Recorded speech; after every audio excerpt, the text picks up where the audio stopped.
I'm loving it. Some Pennsylvania McDonald's customers may see someone different behind the counter on Sunday, and that person would be Donald Trump. That's right, Trump is expected to visit a Pennsylvania McDonald's on Sunday to work the fry cooker, according to CNN. For context, Trump has repeatedly claimed that Kamala Harris, never actually worked at McDonald's, calling that a fake story. Take a listen to Senator Bernie Sanders reacting to the news. Well, look, I smile and I laugh whenever Donald Trump, of all people, accuses somebody of lying. You know, what can you say? This guy lies every single day. And it's not just stretching the truth, you know, making preposterous lies. I remember, you'll recall, a few months ago, Kamala Harris did a rally, I believe it was in Michigan. She had 10, 15,000 people out. It was covered. It was live streamed, covered by all the media. And Donald Trump alone perceived that there was nobody there. It was artificial intelligence. I mean, on it goes. His lies are so preposterous that for Donald Trump to accuse anybody of lying is nothing less than laughable. Social media is really excited about Trump's upcoming visit to McDonald's.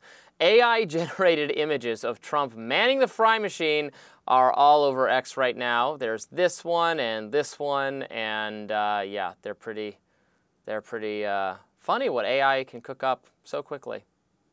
Cook up indeed, quicker than a Happy Meal, Robby. I mean, I don't know. I find this stuff pretty... I mean, I get the amusement factor of it, but I do find Trump's self-image as some sort of tribune of the working class fairly bizarre. I mean, this is a guy who was famously raised by a wealthy property developer in Queens, had vast sums of money handed to him, was living in a gold tower in Manhattan at the time he first contested the presidency. So the idea that he, of all people, would be behind the counter or behind the cooking in McDonald's seems just bizarre to me. I remember Howard Stern saying several years ago that what Stern finds odd is that the people who most like Trump, those working class voters, are people who Trump himself would despise and wouldn't get anywhere near, you know, his hotels or various other Trump establishments. Well, I mean, the working people work in the Trump establishments, in the Trump hotels, and the Trump everything else. As workers, though, that's a different thing from... I mean, Stern was saying that he would look down his nose at those people. Sure. Yeah, Trump does a remarkable job, though, of relating to working class people, of succeeding in these kinds of stunts and doing a good job with them. He has some kind of viral authenticity, comedy thing. This is why he was so successful in reality TV. It's just, you can't teach this, you can't learn this.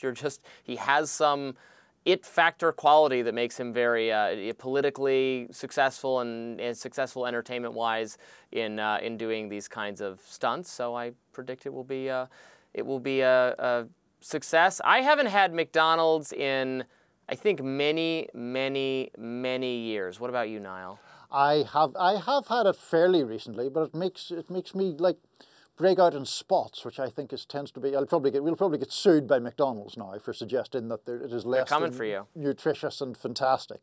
But like, I mean, I don't want to be like po-faced about this, but I just think like when we talk about Trump and his entertainment value, yeah, that's there, but like you know, this is just that whole thing of a confluence of entertainment and politics, where someone's entertainment value or someone's capacity to use the lessons of reality television for political campaigning is in some sense seen as a qualification to be President of the United States. And that seems kind of crazy to me. Oh, well, I don't agree at all that it's a qualification to be President of the United States, but running the country and running for office are not, you know, even though one is the result of the other, are not similar skill sets to succeed at them, right? And in fact, I would expect, given Trump's success, that in the future we will have even more of a differentiation between the two. The people who seek office and are successful at it are going to be, we're going to see more celebrity,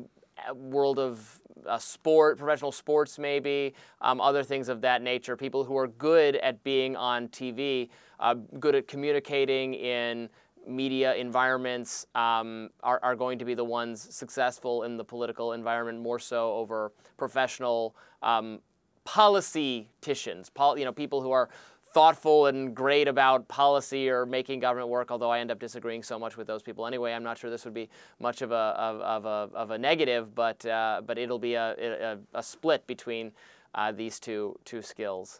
One of the things I think about Trump to that point is that, to my mind, although everyone focuses on his TV stuff, The Apprentice and all that, I actually see Trump as a kind of a talk radio guy. In the sense, I know he didn't work in that realm, but it's the tone and the approach of conservative talk radio, that they're saying the things that can't be said, that they're saying it how it really is, while talking in this frequently inflammatory way. I think that really is the thing that has powered his rise, and that element of the culture was obviously very strong, even in the 80s when Trump first came to sort of tabloid prominence in New York. So I think he uses those kind of things. And, you know, going to McDonald's, it's almost like not exactly a talk radio stunt, but I think there's an early David Letterman sketch where he kind of mans the drive-through in a McDonald's or Burger King, giving bizarre answers to people who are just trying to put their order in. The Letterman thing is pretty funny, but Letterman isn't and wasn't running to be president of the United States, which is where I tend to have problems with Mr. Trump.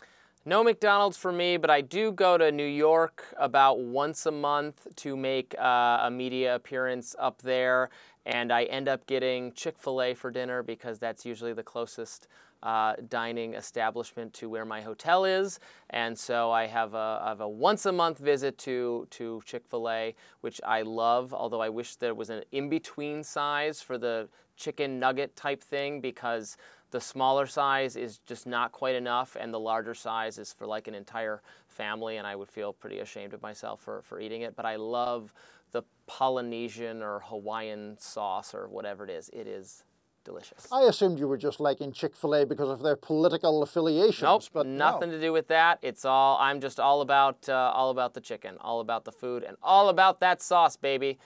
All right, that's enough of this subject. Don't know what else I could possibly say about it. We've got a lot more to talk about. However, on Rising, coming up right after this. Please stay tuned.